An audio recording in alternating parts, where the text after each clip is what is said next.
அனைவருக்கும் வணக்கம். வாழ்க வளமுடன். இன்னைக்கு நம்ம பார்க்க போகிறோம் வெஜ் லாலிபப். அது என்ன வெஜ் லாலிபப்?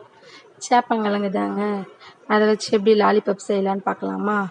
சேப்பங்கிழங்கு முதல்ல உருண்டையாக இருக்க சேப்பங்கிழங்கு, அதான் சின்ன சின்ன பால் மாதிரி இருக்குது இல்லைங்க, கடைகளில் கேட்டால் கிடைக்கும். அந்த மாதிரி வாங்கிட்டு அந்த ரவுண்ட் ஷேப்பாக இருக்கிறதெல்லாம் எடுத்துகிட்டு வந்து நல்லா தண்ணி ஊற்றி வாஷ் பண்ணிடணும். அதில் டஸ்ட் இருக்கும், மண்.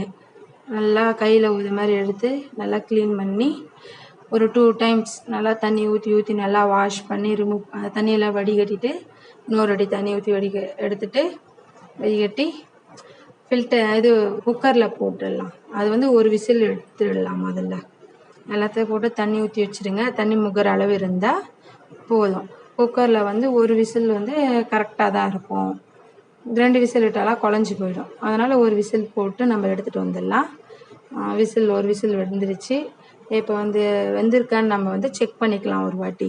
எப்படி செக் பண்ணோன்னா, கரண்டியில் எடுத்து பிளேட்டில் வச்சுருங்க. சூடாக இருக்கும் ரொம்ப. ஒன்று ஒரு பீஸ் எடுத்து ப்ரெஸ் பண்ணி பாருங்கள். இப்படி ப்ரெஸ் பண்ணால் உங்களுக்கு அது அமுங்கத்தை நல்லாவே தெரியும். பாருங்கள், அது அமுங்குதுங்களா? இந்த மாதிரி இருந்தால் சேப்பங்கிழங்கு வெந்துடுச்சுன்னு அர்த்தம். எல்லாத்தையும் இந்த தட்டுக்கு ட்ரான்ஸ்ஃபர் பண்ணிடலாமா? எல்லா சேப்பங்கிழங்கு எடுத்து இதில் போட்டுட்டு, ரொம்ப சூடாக இருக்கும், இது கொஞ்சம் நேரம் ஆறட்டும். இல்லைன்னா பச்சை தண்ணியில் ஒரு டைம் வாஷ் பண்ணிட்டிங்கன்னா அந்த சூடாக இருக்கிறது போயிடும். நம்ம தோல் உரிக்க ரொம்ப ஈஸியாக இருக்கும். இது எல்லாத்தையும் எடுத்து இதில் போட்டுட்டு வாஷ் பண்ணி எடுத்து தோல் உரித்து நான் எடுத்து வச்சுருக்கேன். தோல் உரித்து எடுத்துட்டா இந்த மாதிரி தான் இருக்கும்.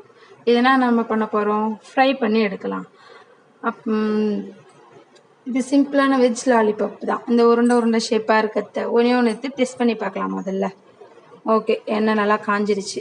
நான் கொஞ்சமாக செய்கிறதுனால நான் ஒரே டைம் மொத்தத்தையும் போட்டு ஃப்ரை பண்ணி எடுத்துக்கிறேன். உங்களுக்கு நிறைய சேப்பங்கிழங்கு இருக்குன்னா ஒரு 2 டைம்ஸ் 3 டைம்ஸ் நீங்கள் போட்டு பொரிச்சு எடுத்துக்கலாம். நான் மொத்த சேப்பங்கிழங்கு ஒன்றாவே போட்டுட்டு ஃப்ரை பண்ணுறேங்க. அது எல்லாத்தையும் போட்டுட்டு கொஞ்ச நேரம் வெயிட் பண்ணணும். உடனே கரண்டி எடுத்து கலக்கக்கூடாது. கலக்கினா அது குழஞ்சி வெந்து போன சேப்பங்கிழங்கு தானேங்க. அதனால் கொஞ்ச நேரம் அதுவாகட்டும். இப்போ கொஞ்ச நேரம் ஆகிடுச்சு. லைட்டாக ப்ரௌன் கலரில் மாறுதுங்களா? இப்போ எடுத்து லேசாக கிளறி விடுங்க. கிளறி விட்டால் வேகாத பக்கம்லாம் நல்லா ஃப்ரை ஆகும். ஃப்ரை ஆன பக்கத்தை விட்டுட்டு ஃப்ரை ஆகாத பக்கத்தில் நல்லா ஃப்ரை ஆகிட்டு இருக்கும். அது மாதிரி 1 டைம் 2 டைம்ஸ் அப்படி மெதுவாக எடுத்து அப்பப்போ கிளறி விட்டிங்கன்னா ப்ரௌன் கலராக வந்துடும். இந்த மாதிரி ப்ரௌன் கலரில் வரும். இந்த மாதிரி வந்தோடனே டிஷ்யூ பேப்பர் இருந்தால் நீங்கள் டிஷ்யூ பேப்பர் யூஸ் பண்ணுங்கள். என்கிட்ட டிஷ்யூ பேப்பர் இல்லை, அதனால் நான் டைரெக்டாக பாத்திரத்துலேயே மாற்றிருக்கேன். கொஞ்சம் கொஞ்சமாக அப்படியே எடுத்து ட்ரான்ஸ்ஃபர் பண்ணலாம் இந்த பாத்திரத்துக்கு. ஃபில்டர் பண்ணி எடுங்க. இது சிம்பிளான மெத்தடு தான் இந்த வெஜ் லாலிபப். மற்ற இடத்துலலாம் நல்லா எல்லாத்தையும் கோட்டிங் கொடுத்துட்டு மசாலா ஐட்டம்லாம் கோட்டிங் பண்ணிட்டு ஃப்ரை பண்ணுவாங்க. நான் ஃப்ரை பண்ணிவிட்டு அப்புறம் மசாலா மிளகாத்தூள், உப்பு தான், வேறு எதுவும் இல்லை, அதை சேர்த்து செய்ய போகிறோம். சரி வாங்க எப்படி செய்கிறோம்ட்டு பார்க்கலாம். எல்லாத்தையும் எடுத்துடலாம். இருக்கிற மீதி எல்லா சேப்பங்கிழங்கையும் எடுத்து பவுலில் மாற்றிடலாம். பார்க்கறதுக்கே நல்லா இருக்குல்ல? இது குழந்தைங்களுக்கு அப்படியே கூட கொடுக்கலாம். இதில் லேசாக உப்பு போட்டு வேக வச்சிட்டிங்கன்னா குழந்தைங்களுக்கு அப்படியே சாப்பிட்லாம். இது நம்ம உப்பு போடாமல் தானே வேக வச்சுருக்கோம். இப்போ மஞ்சாத்தூள், மிளகாத்தூள், உங்களுக்கு தேவையான அளவு மிளகாத்தூள் போட்டுக்கோங்க. 1 ஸ்பூன் மிளகாத்தூள் சேர்த்துருக்கேன். நீங்கள் மசாலா நல்லா காரம் சாப்பிடுவீங்கன்னா நீங்கள் சேர்த்துக்கலாம். இது வீட்டில் சமைச்ச மிளகாத்தூள், ரெடி பண்ண மிளகாத்தூள். தேவையான அளவு உப்பு, 2த்தையும் சேர்த்து நல்லா அப்படி குலுக்கி விடுங்க. அப்போ தான் அது சூடாக இப்போ ஃப்ரை பண்ணி எடுத்ததில் நல்லா அது கோட்டிங் ஆகும். அதுக்குள்ளே அந்த ஆயில் அப்சர்வ் பண்ணிக்கும். இந்த மிளகாத்தூளையும் உப்பையும் அப்சர்வ் பண்ணி பேலன்ஸ் பண்ணி கரெக்டாக அது பேலன்ஸ் ஆகிட்டு இருக்கும் அந்த வெஜ் லாலிபப். இந்த மாதிரி குலுக்கி விட்டு ரொட்டேஷன் பண்ணிகிட்டே இருந்தீங்கன்னா உப்பும் மிளகாத்தூளும் ஒன்றாவே மிக்ஸ் ஆகிடும். ஓவராலாக ரெடி ஆயிடுச்சுங்க. இது எப்படி லாலிபப் ஆக்குறதுன்னா, இந்த ஸ்டிக் தாங்க, டூத்பிக் ஸ்டிக், அந்த இது இருக்குல்ல, அந்த ஸ்டிக் வச்சு குத்தி வைங்க.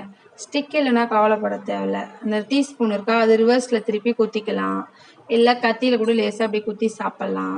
நம்ம விருப்பம் தான். குழந்தைங்களுக்கு இந்த மாதிரி கொடுத்தா ஒரு சந்தோஷமாக சேப்பங்கிழங்கு கொடுத்தா மாதிரி இருக்கும். வெஜ்ஜில் அது புரட்டாசி மாதம் வேறு, அதனால் நான்வெஜ் சாப்பிட முடியாது. இது வெஜிடேரியன் தானே, நான்வெஜ் பிரியர்களுக்கெலாம் இது ஒரு இதுதான், குட் நியூஸ் மாதிரி தான். இந்த மாதிரி அழகாக நம்ம ஒரு ஸ்டிக்கில் கொத்தி சாப்பிட சொல்ல வெஜ் லாலிபப் சூப்பராக இருக்கும். நீங்கள் டேஸ்ட் பண்ணுங்கள். இது வீட்டில் செஞ்சு பார்த்து டேஸ்ட் பண்ணிவிட்டு எனக்கு வந்து கமெண்ட் கொடுங்க. இது நல்லா இருந்ததுன்னா சப்ஸ்கிரைப் பண்ணுங்கள், ஃபாலோ பண்ணுங்கள். என்ன ஏன்னா டவுட்ஸ் இருந்தால் கமெண்டில் சொல்லுங்கள். நான் வந்து என்னன்னு சொல்கிறேன் தெளிவாக விளக்குறேன். நீங்கள் வீட்டில் கண்டிப்பாக ட்ரை பண்ணணும். ஓகேங்களா? இந்த வெஜ் லாலிபாப் நான் ஸ்டிக்கெல்லாம் சொருவி ரெடி பண்ணி டெக்கரேட் பண்ணி வைக்கிறேன் எனக்கு தெரிஞ்ச மாதிரி. தயிர் சாதத்துக்கு செமையாக இருக்குங்க. தேங்க்யூ ஃபார் த வாட்சிங்.